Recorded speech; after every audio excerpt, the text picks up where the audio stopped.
What's up, everybody? My name is Mac, and you're watching The Blast Show. We are finally back with season 2 of The Blast Show. It's been exactly 8 months since we released our final episode, and we've then been on a production break. I'm very excited today to be coming back after 8 months, and I'd like to thank each and every person that has supported us on season 1 of The Blast Show.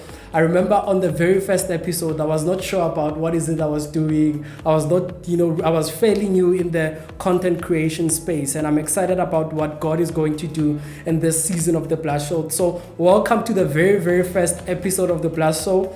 So many things have happened in the past 8 months. So a lot of times when you are a content creator, you need to go into some sort of a Sabbath. And the reason why you need to go to that Sabbath, it's to experience life and travel and experience people as well, so that you can come back and share that content with people. But if you keep on shooting and shooting and shooting, eventually you run out of content and you don't know what to say. And I believe that the past 8 months has been just exactly that. I've learned quite a lot.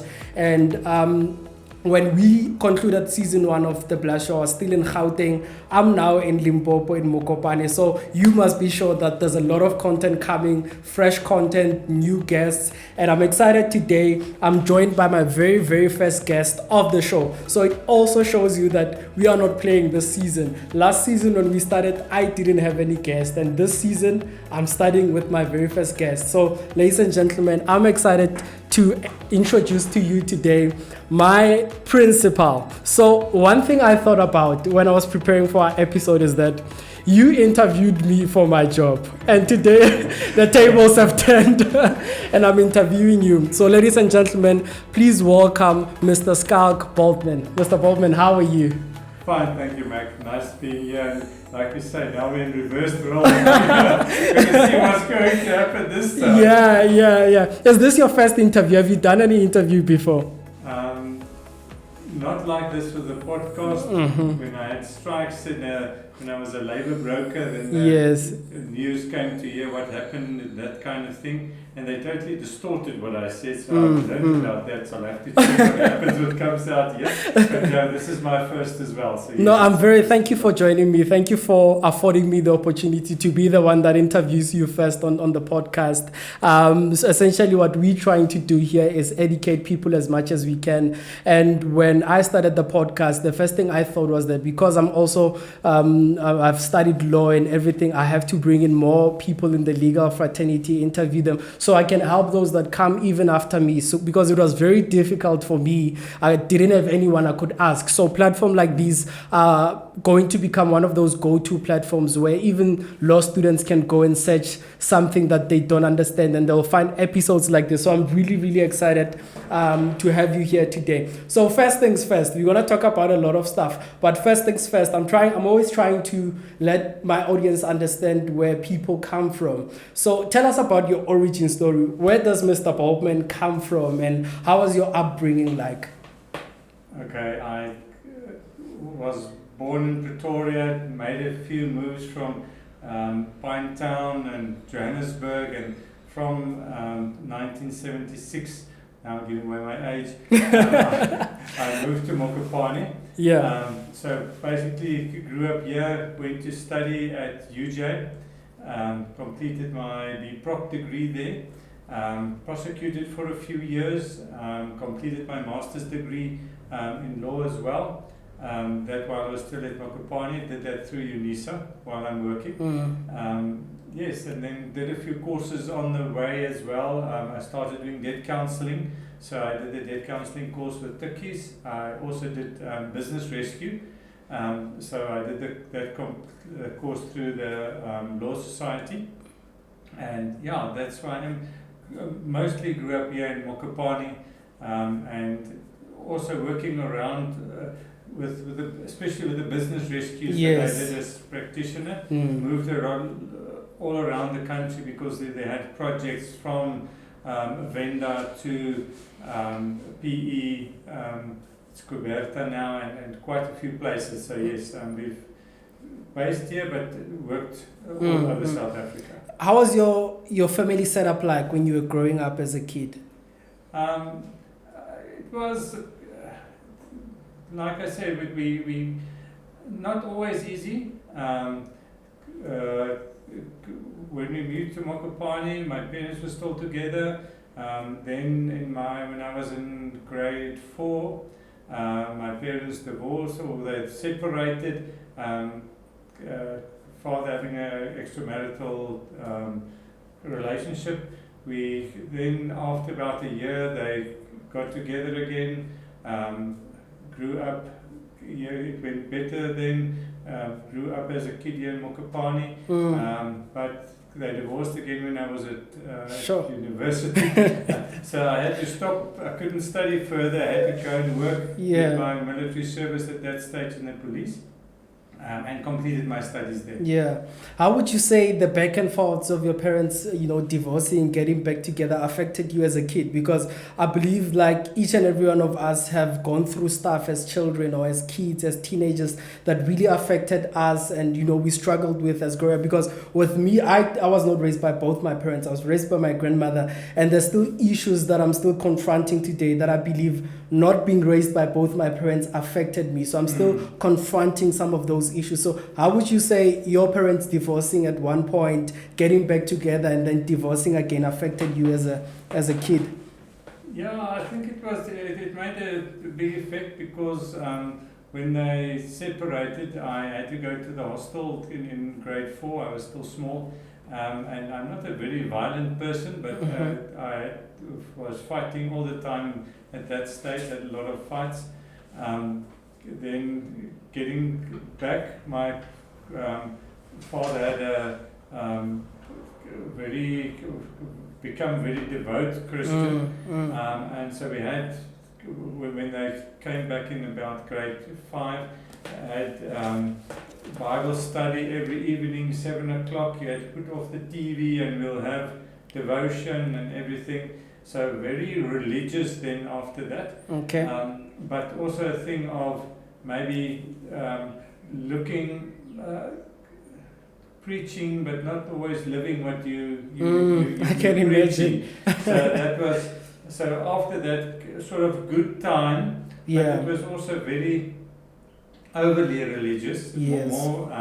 Then it came back to deteriorating again, their relationship going back, and he also with other affairs that made it difficult. So yes, it definitely did have a big difference. And especially when they separated, it also had a big effect. I couldn't complete my studies I can do imagine. my own stuff. And also when we were in matric, he was sequestrated.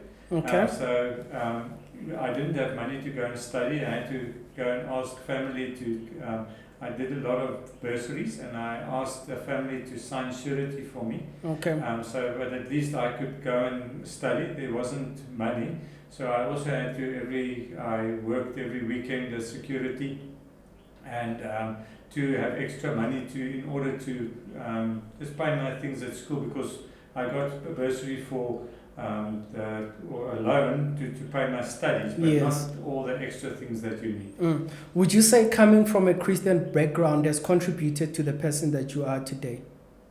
Having that Christian background, doing those devotions growing up, would you say those have contributed to building the man that you are today? Yeah, definitely. I mean, that's the basis of who and what I am. And I think that's the thing that kept me standing through tough times. And yes, also the thing that it's you mustn't just talk the talk. You must also walk the talk and true. Do what you say, and live also. The thing monkey see, monkey do. You teach your children that they look at what you're doing. It doesn't help just talking. So yes, so at least it definitely had a big effect. Absolutely. Okay. What's a funny story that your parents have told you about you that you'd like to share with us? A funny story. A very funny story that you probably found to believe that they told you that, you used to do this thing when you were this age. What is it that comes to your mind? Yeah, I was always very active. I tend to complain that I was always never sat still, but funny, difficult one. Yeah. Can't think of something just. Okay, no, that's fine. You say you studied law, right? You studied your B.Proc back in the days. Why did you study law? And was it the very first career choice you thought about when you were choosing or deciding what is it that you wanted to become? I went for guidance in grade 11, and the person that assisted said I can go for accounting or for law. And also, I was thinking of becoming a minister. Okay. Because at that stage already I had a close relationship with the Lord, even through the tough times. That's what carried me through tough times. And then we had a braai one evening with family, and the guy said, you know, I know a lot of Christian ministers, but I don't know a Christian lawyer.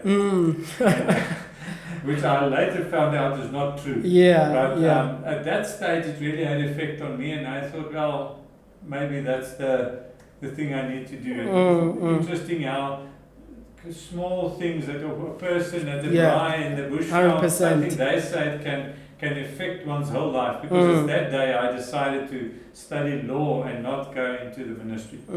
Okay. You also say you were a judge's clerk at one point, and you also prosecuted, and you are today an attorney running your own firm. How would you say being a judge's clerk, you know, at the very beginning of your career, and also prosecuting at one stage contributed to your career, or rather how your career has advanced over the years? I think a very important thing that I've learned when I was a judge's clerk is that a judge is a person just like me and you. Yeah. He has his up days and down days, and you always see them as this icon figure there. And yes, I was with Judge Stryker that, and John could see it previously, but they are people just like me and you. So that was the thing for me to learn. Also that they also make mistakes, and that they're also influenced by things that happen. But also that I also saw it's something that I can be. The person who you are, even if you get to know, I think the president, you're going to see, is a person just like you and me. He just he got certain breaks, but also he took certain actions. So any one of us can become anything that we want to be. That's beautiful. Did you become then an attorney immediately after, you know, prosecution, or what happened in between? Like I said, in my third year of my studies, B.Proc was a 4-year course before you had LLB. And in my third year, then my parents divorced, and there wasn't money for me to finish. So at that stage, we still had to do military service, and you could choose either in the Defence Force or in the police. The police paid much more, and I had study loans, so I couldn't just, I had to go to the police that paid more so that I can pay back my study loans. So I went to the police, completed my military service. After that, then I prosecuted for 3 years, which is very good experience. Because I had a lot of court work, and for me, I always joke with you and say that you can be long-winded and keep it short and sweet. Now, when I prosecuted, I had to learn to take a thing like I have it. I get the docket this morning, and I must read it now. In half an hour, I must present my case. Where previously I'm a more detailed person. I will go and prepare, make sure I know everything about hearsay evidence, about this and that. It take a lot of time. So that taught me a lot to be able to learn and take this what I have now and fight with what I have. Even if I don't, I would have liked to prepare it better, but to take what you have and go with it. At what point did you decide then that you wanted to start your own firm and, you know, run your own firm as an attorney, and what contributed to you making that decision? Because there's a lot of things that you could have done. You could have continued as a prosecutor and did that for probably a couple of more years, but eventually you decided you wanted to do something else. I think the big thing is I grew up, my father didn't have any respect for a civil servant. He said you go to the civil service to learn a trade or to get some experience, but then you work for yourself. So that was sort of ingrained in my mind. So I prosecuted, but I knew all the time that I want to go and work for myself. I later on, I also had the opportunity to become a legal representative at the mine, which would give me a good salary and benefits. And at that stage, it was a tough time in the firm as well. And I just once again decided, for me, it's important. I want to work for myself. I want to have my own hours. For me, my kids is my legacy. So I want to, if my kids have sport or they have something to do, then I want to be there.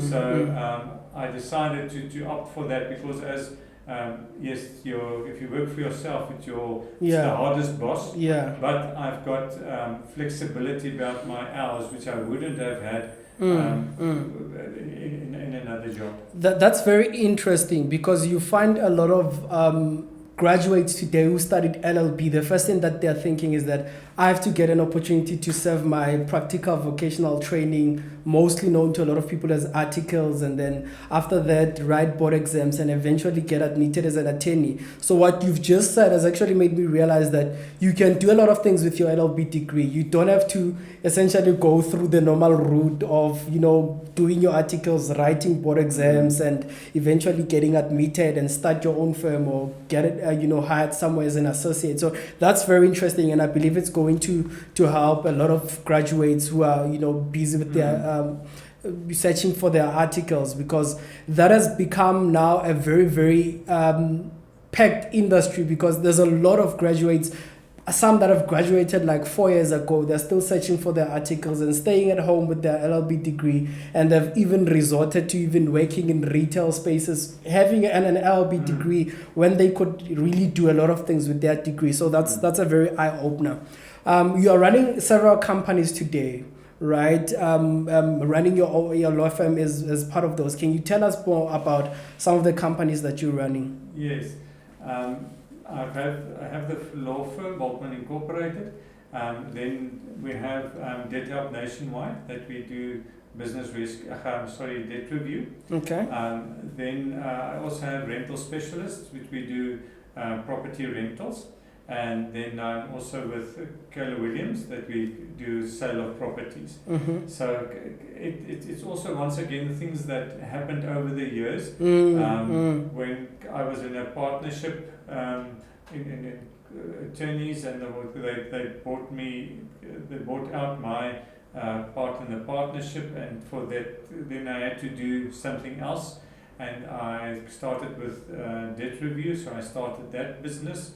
And then I saw that I can help with debt review. I can help natural persons, but I can't help companies or entities. So, and that's just in 2008 when they started with business rescue. Then I became a business rescue practitioner as well, so that I can help any person that's struggling with debt, either if you're a natural person or if your business is struggling, that we can get you through that time and build your business up again.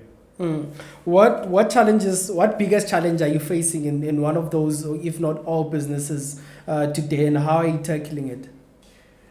Well, I think it's twofold. The first thing is, what I've seen is, I'm an entrepreneur. I start businesses, and all my businesses I start from scratch without money.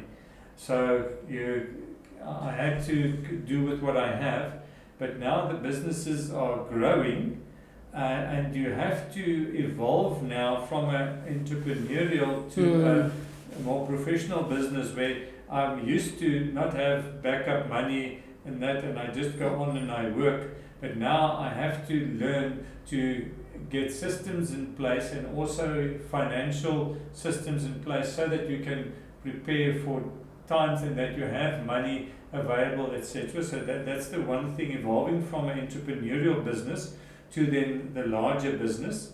And the other thing is to be able to focus on one thing, because if you but still be able to run the different businesses. Yes. So I can't spend all my time with Debt Help Nationwide. I can't spend all my time with the legal practice. So you have to appoint good qualified people that you can trust. But you still have to manage that. So to get time, I have specific time each week that I have with the managers of each business. In order to see that everything is going fine. That what they say, you can only expect what you inspect. You still have to keep your finger on the pulse of what's everything that's going on. Absolutely. You seem to be more focused on real estate, than anything else. Would you say your passion has shifted from law to real estate? It's very difficult because I still, being a lawyer and helping people with legal issues is part of me all the time, and there's always people coming. You're right, you say I'm focusing now on the real estate, but my life view is I want to add value to people. I believe that's what I'm created to do. And at this stage in my life, the focus is on selling property, and helping people getting investment properties and also their dream homes. So that's why I'm focusing on that at this stage. And trying to just while growing the other businesses as well. That's very beautiful. If you could go back and give your 18-year-old self a piece of advice, what would it be? The first thing is, I think there's always things that you must keep on doing, things that you must stop doing. Keep on doing is, I think in the main thing in tough times is mindset. You have to have the right mindset. You must know that you can only do what you can do. Focus on that, what you have to do now. Get the most important stuff and work on that. Further advice would be things that you must stop doing. For me, I'm struggling keeping to the budget. I can fix a budget, but I teach everybody how to. I can imagine how to budget and to what they must do. But keep to that is a difficult thing. And so the budgeting, but also and my time management. I think my time management is very good at this stage. But I still plan too much. You must focus on. They always say that there's not enough time to do everything, there's only enough time to do the most important things. So for me, yes, I will focus on get what is the most important and focus and work on that. And just on the other thing is, for the beginning, Schalk, is to say, don't stress and worry over things that you don't have any control over. I can't control the economy. I can't control the weather. It doesn't help I go and stress about that. So over these years, I've learned to focus on things that I can control. I can't control these other things. I'm not going to stress about that. Absolutely. See what I can do and what the things I can change and make a difference in, and focus on that. Funny enough, I'm thinking now that your son's name is also Schalk. Do you feel when you're talking to him that you're talking to yourself, to your 21-year-old self, and saying, you must avoid this and this, because you're always trying to make sure that your kids don't repeat the same mistakes that you did, right? So I can't help but think about, he also he's also Schalk, so you probably feel the same way. Tell us about the most influential people in your life and how they have impacted you. I think early on, I think, yes, your parents are always an influence, but I had Frank Pringle was a person that in the business. I've always been in business. I loved when I was in grade 1. I was catching tadpoles and selling tadpoles, and in high school I bought different items and sold them on the farms at the end of the month. So I was always in business, and so Frank was a guy that taught me about business. That had a big influence on me. Today, Well, still, John Maxwell is one of my icons. I've noticed. Yeah. And also Brian Tracy, especially on time management. Okay. Brian Tracy is and Gary Keller on the sales part of that is. They say success leaves clues.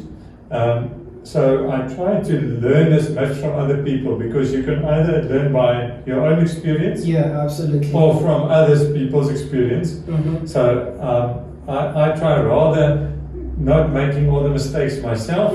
I take the people and I get a person that I want to model, and I learn from them and try and practice and get it part of my life, the things that they suggest you need to do.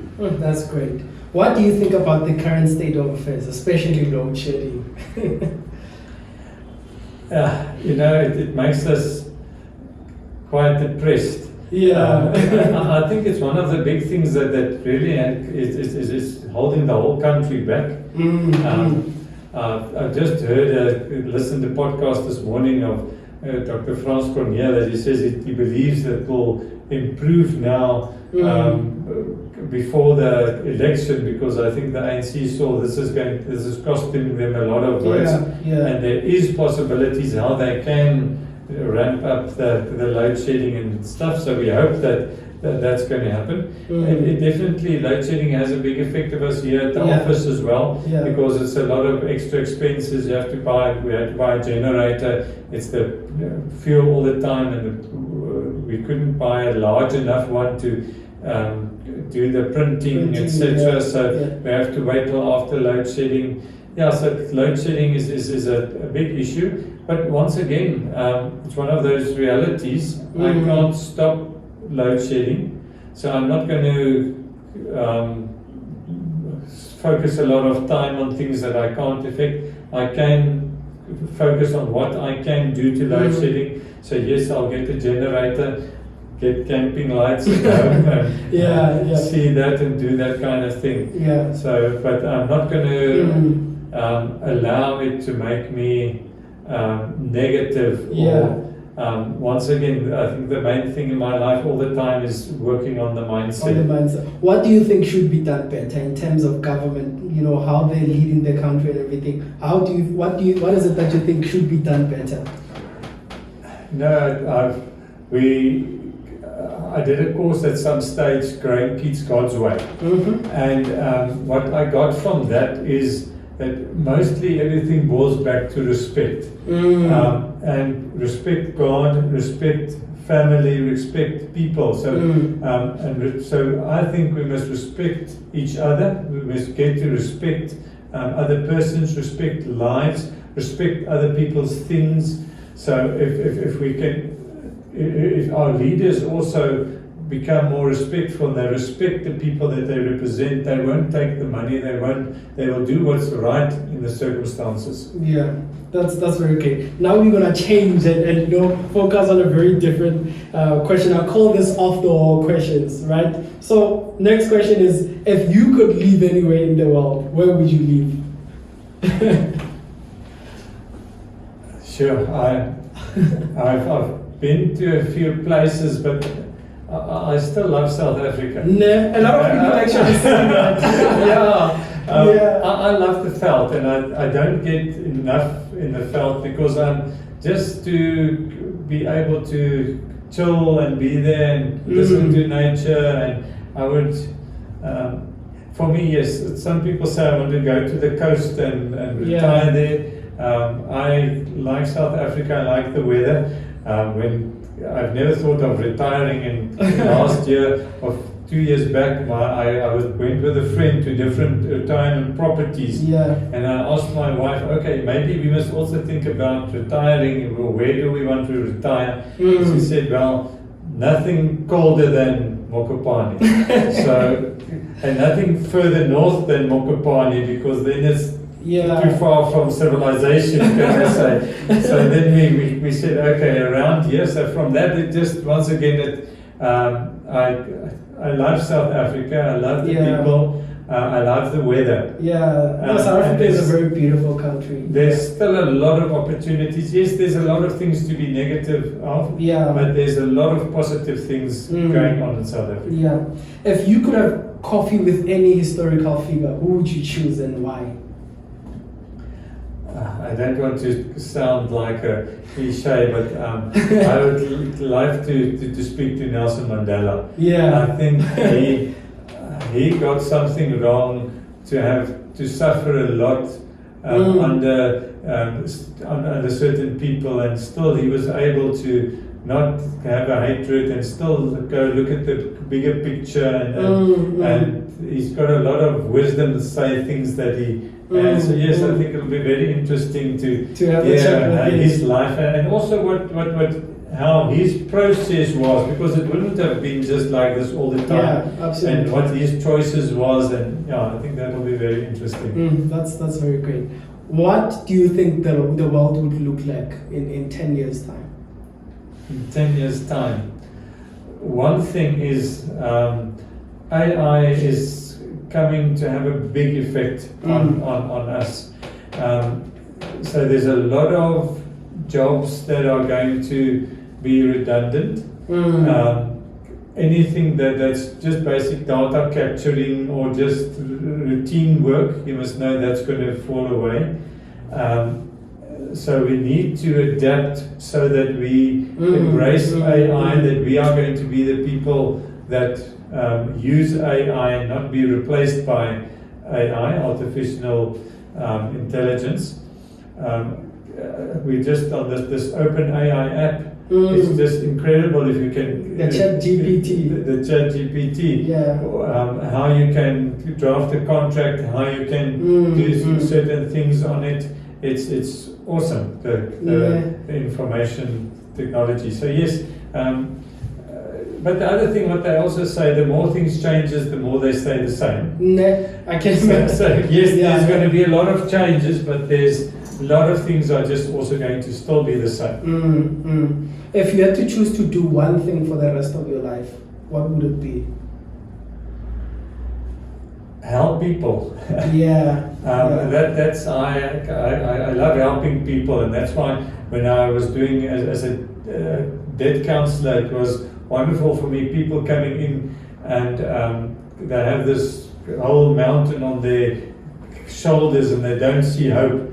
To be able to assist them, help them reduce their debt repayments and make a plan so that they can feel when they work out, they say, okay, there's hope. And in the legal field, people, my partner always said, you must understand that people come to you as a lawyer when they feel this problem is too large for them to solve. So we use problem solvers. So to take a problem, dissect it, get a solution, and to actively work the solution. So yes, helping people, and that can be anyway, but just helping people resolve their problems. I remember when I was just starting up with my business about 4 or 5 years ago, I also did some television appearances and radio interviews. I did a number of radio interviews. And I remember the first time I did my interview on SABC, it was on Morning Live. After that interview, there are questions that I wish they would have asked me because they would have helped with, what would have happened to my business at that time. So I always understand that when you are going to an interview, there's always those questions that you wish people would ask you. So my question is, what question do you wish I would have asked you, and how would you answer it? I think, what is the purpose of my life? I think when I was about 50, after all those years, I was struggling and saying, what is the purpose? What am I here for? What was I created to do? And I spent a lot of time thinking on that. And at the end, I came to the conclusion that I'm here to improve lives and to give people hope. And I do it by adding value to people, and I do it better every day.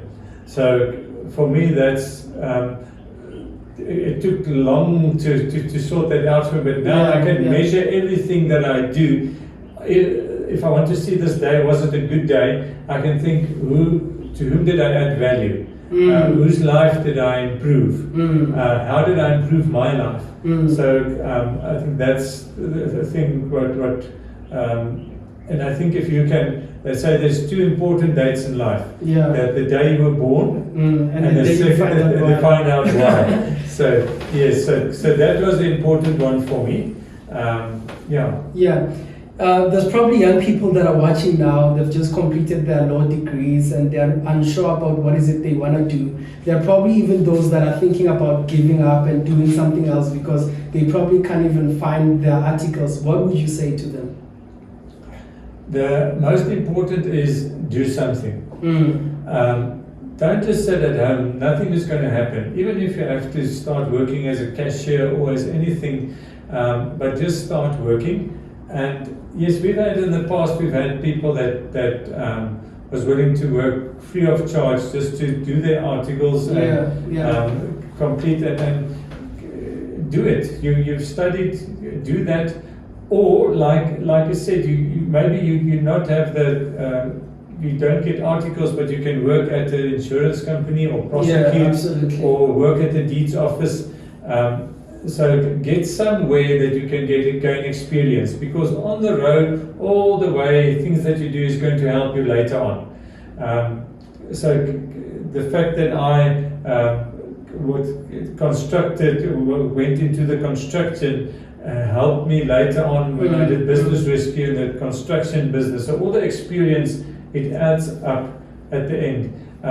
Steve Jobs, in his graduation ceremony that he spoke to, he talked about connecting the dots, and he indicated, and he said that while he was at college, he dropped out after the first few months, and he did a calligraphy class. Nobody would think that will have any effect, because but at the end, because of that calligraphy class, when they started Apple, and when he did the fonts, because he did the calligraphy class, learning how the different types of fonts that you get. We can have today computers that have all the different fonts. Otherwise, we will all just have the ordinary different fonts. So sometimes in life, it's something doesn't make sense to you. Why you must do this, or why must you do that? Why must I sell pies at Mr. Pie while I have a degree? It can just be later on. You're going to the dots are going to connect, and that experience that you did there is going to assist you with the matter that you're going to do, or in the business that you go forward. That's very great. That's very great, Mr. Boltman. Thank you for joining me in this interview. One last question I wanted to ask you is, when everything is all said and done and you're no longer with us in this world, what do you want people to remember you as? Somebody that added value to people.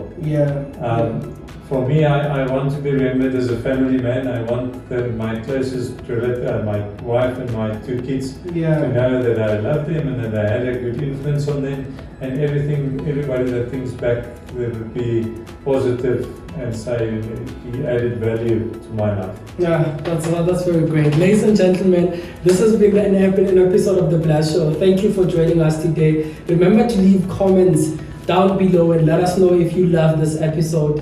Continue to suggest for us whatever topics that you want us to have. Continue to suggest the type of people that you want to have on the plan. So, Mr. Boltman, thank you so much for joining me today. It's been an honor.